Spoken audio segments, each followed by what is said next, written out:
So we've got to talk about Hakeem Jeffries because he recently went on CNBC, and I think people are really getting tired of the Democrat Party because I'm starting to see more and more of these types of clips where they go on to mainstream media, and mainstream media actually kind of does their job a little bit and provides a little bit of pushback when these Democrat politicians want to get on there and just spew out a bunch of lies.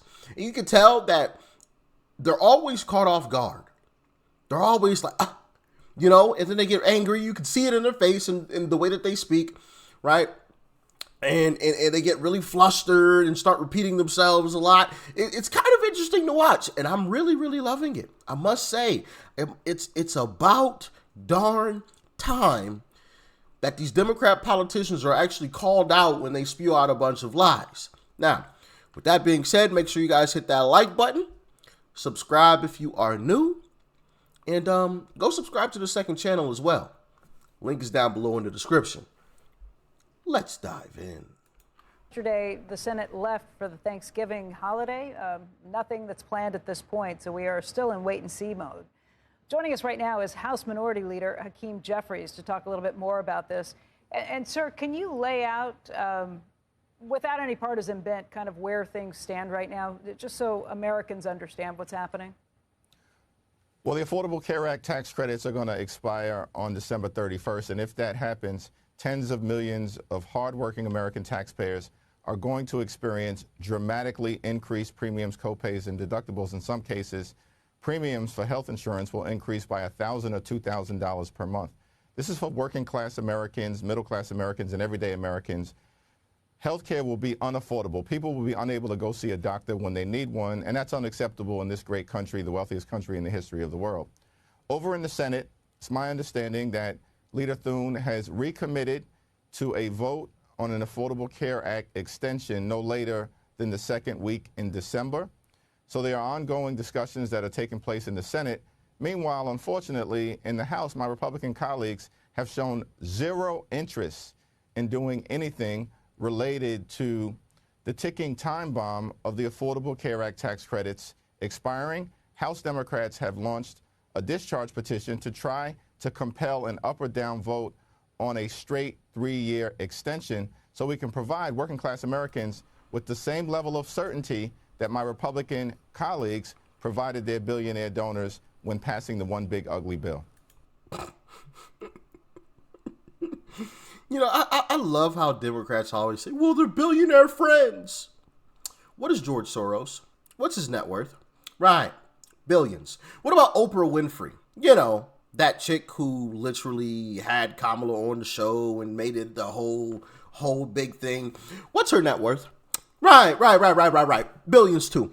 What about Mark Cuban, the former majority owner of the Dallas Mavericks, now minority owner because he sold part of the team. So now he's worth even more money.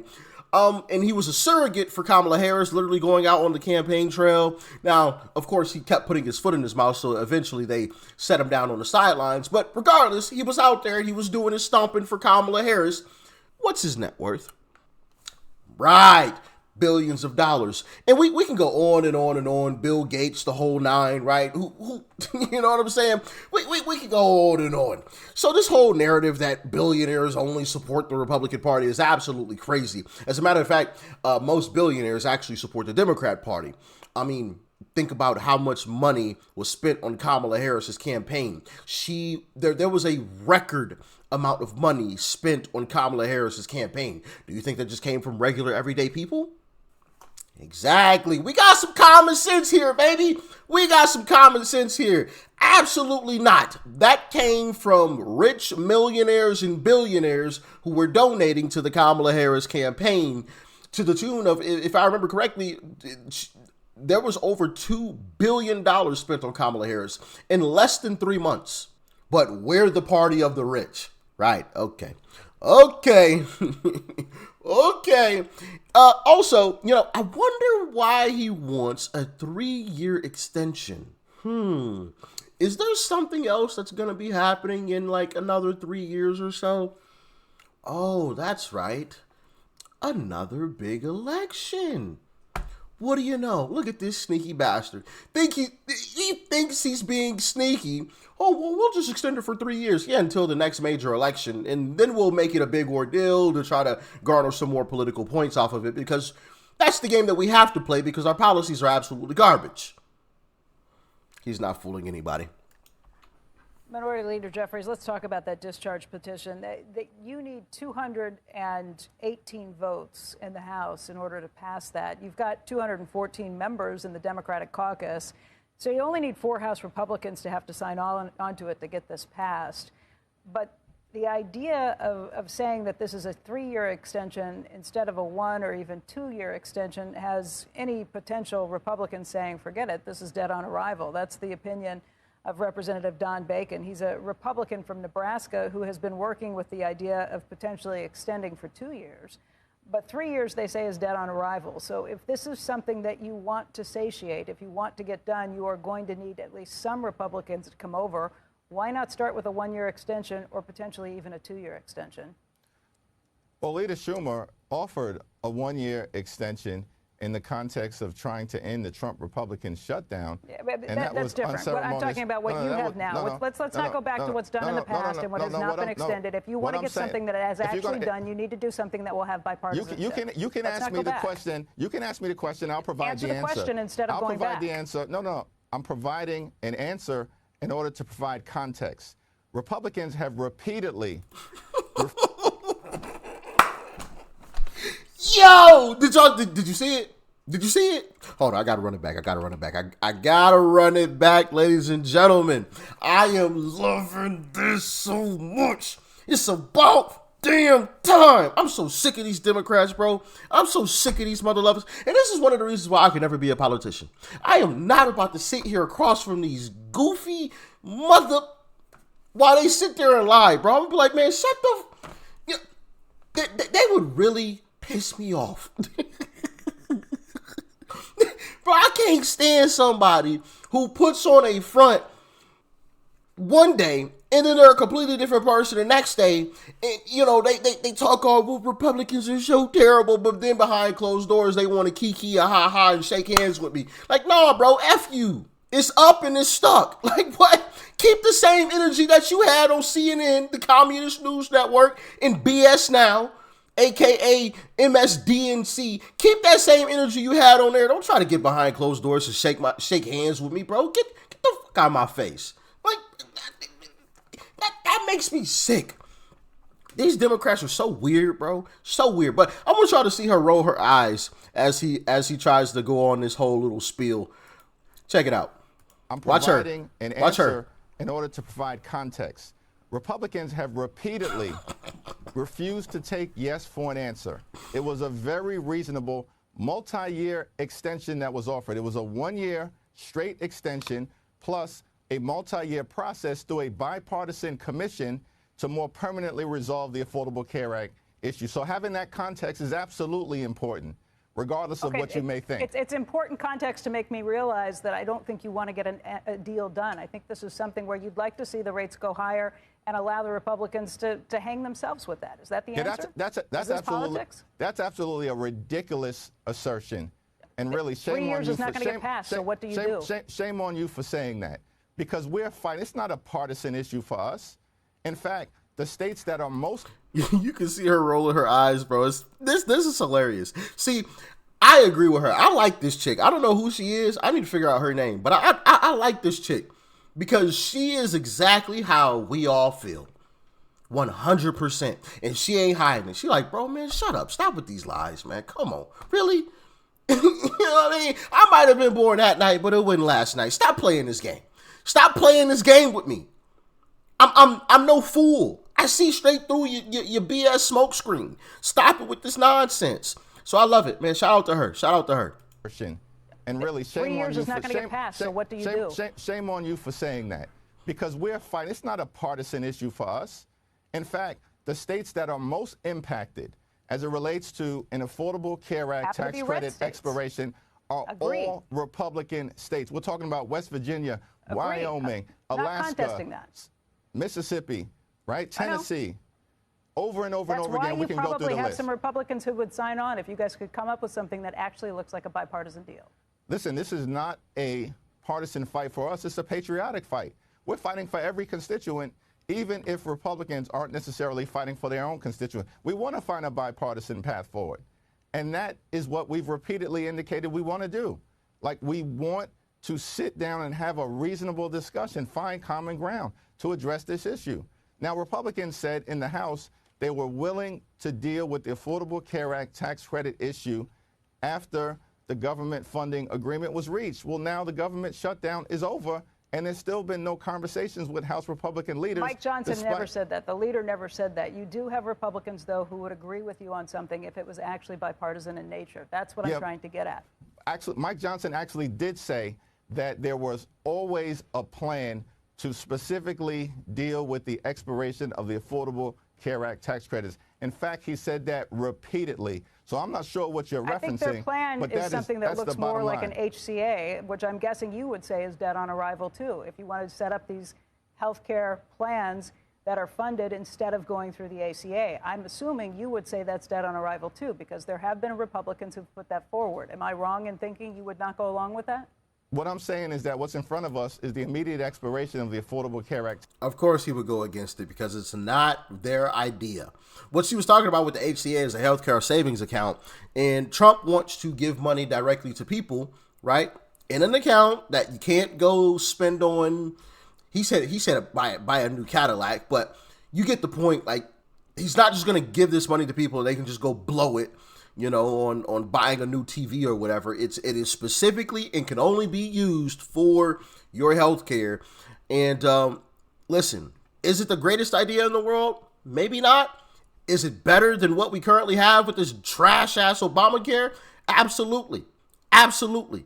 Healthcare has only become more expensive since Obamacare became a thing. Like, this does not work. It does not work. As a matter of fact, I think the government should just step out of the way and just let everybody fend for themselves in terms of the, healthcare, because eventually these healthcare companies are going to have to lower their prices.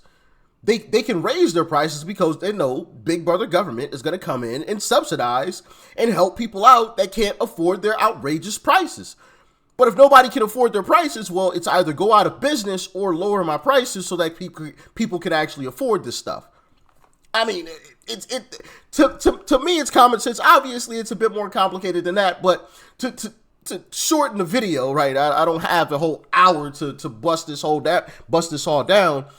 I mean, it's simple. It's simple. They will have to lower their prices if the government steps out of the way and says, "Hey, we are not going to subsidize people who can't genuinely afford this." So, health insurance companies, buy a toilet and a ruler and get your shit straight. And guess what they're going to do? They're going to do exactly that. There's no reason why health insurance companies should be a part of the Fortune 500.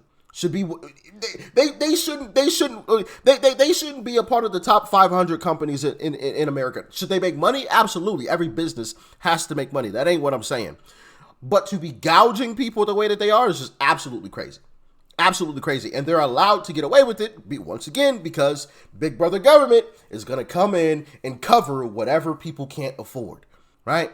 So that needs to go out the window. Once these insurance companies, lower their prices because nobody's buying their health insurance, then maybe we can come back in and, hey, here's a couple of dollars here, here's a couple of dollars there, but we keep it to a bare minimum, all right? That's the only way that I can see this actually genuinely being resolved. It's going to sting at first, for sure. It's going to hurt at first, for sure. But I think eventually that is the only way that we get out of this with better health insurance prices, because things are skyrocketing.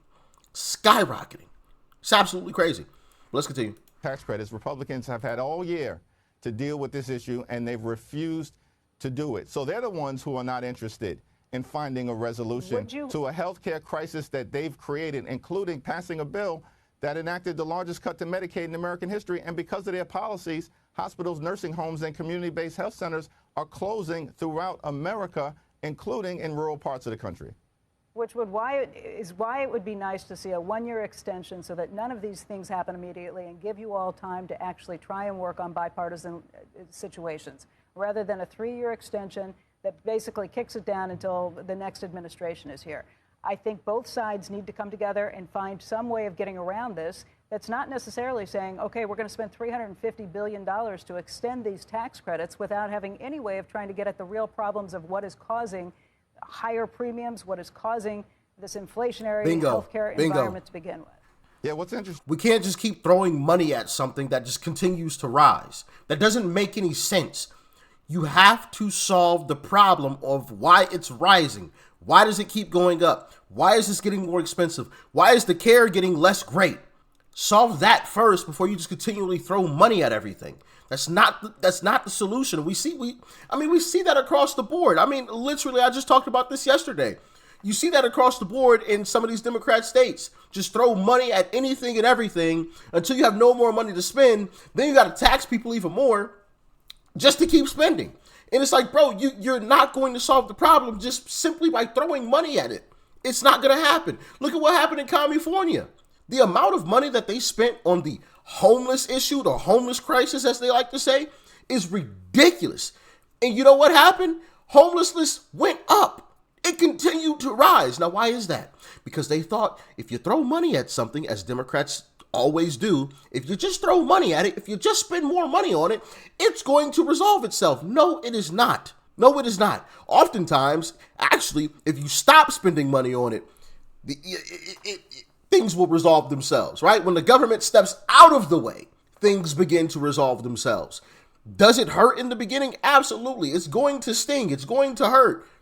That's part of it. It's part of it. That's part of it. That's the cost. That's the cost of doing business, right? As they like to say, that is the cost of doing business, because what is currently happening can't continue to happen. We can't just keep throwing money at the health insurance industry, keep padding their pockets while they just continually raise the prices. Like that, we're gonna be in this issue. We're gonna be in the same situation in another 3 years when prices are even higher and people can't afford it. Then, oh well, now we got to sign another bill to increase how much money we're spending, and it's just a cycle. Just keeps. Come on, man, absolutely ridiculous. But I really wanted to show you guys that because I loved the way that she was pushing back on him, and clearly sick of his lies and his nonsense, rolling her eyes, like calling him out. Hey, wait, what's her name? Let me see if I can find her name, because I want to give her a shout out. I love what she was doing right there. No, I'm not seeing her actual name. Was it at the beginning? Let's see. No, they don't show her name anywhere, unfortunately. If anybody knows what her name is, comment it below, because I like her. I need to find some more clips with her. She was on point. But like I said, man, thanks for tuning in as always. Let me know if you guys agree, disagree, why not. What do you think the solution to the health insurance industry is? This whole health insurance debacle, what do you think the genuine solution to this problem is? Because obviously, people do need healthcare, people do need health insurance, but with the prices just continually going up, we can't just continually keep throwing more and more money at it. Like that's just an endless pit. So what is the solution? Let me know. Let me know what you all think. Once again, thanks for tuning in. Make sure you guys hit that like button and subscribe if you are new. And go subscribe to the second channel if you haven't already. The link is down below in the description box. Peace and love. I'm out.